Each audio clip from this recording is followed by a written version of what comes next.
what are some of the things that I think cause or are set up for unhappiness with the facelift? Well, just like with other parts of the body that we sort of touched on, the face itself is not a symmetrical part of your body. If you really look at yourself really, really closely in the mirror, you'll be able to tell that one eyebrow is slightly different from the other. Mm-hmm. The eyelids are slightly different.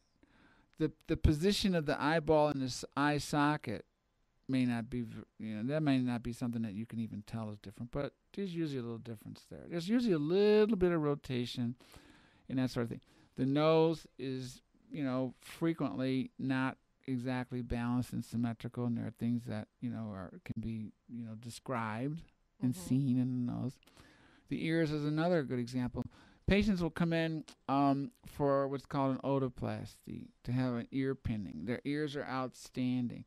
Well, I've never seen a pair of outstanding ears yet that were exactly the same. I mean, one will lack some of the folds that occur in the ear to make it bend back like it's supposed to. Others will have ears that have just grown out too far from their head. The position of the ear on the actual skull will be different, vertically Mm-hmm. speaking. And so the ears can be a real challenge. And then again, all they know is that their ears are outstanding and they want to wear their hair down in front of and around the ears so you can't see them. And then after surgery, they want to wear their hair back and behind. up. And then if there's any little difference between the two ears, Oh, there's going to be, some conversation about right. why is it different, this kind of thing. And again, you can't always take two things that are dissimilar to start with, operate on them, and change their position and change the inherent dissimilarity that existed.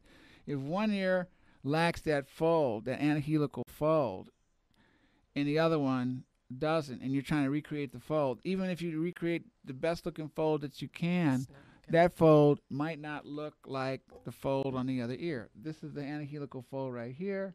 Some people don't have this fold right here, and their ear is just cupped out like this. Mm-hmm. So consequently, if you got to recreate that fold plus move the ear back to the head a little closer, it's going to be tough. Now, we've gotten to a point where we're able to accommodate, as much as possible. We're still not. We're a long way from making it perfect.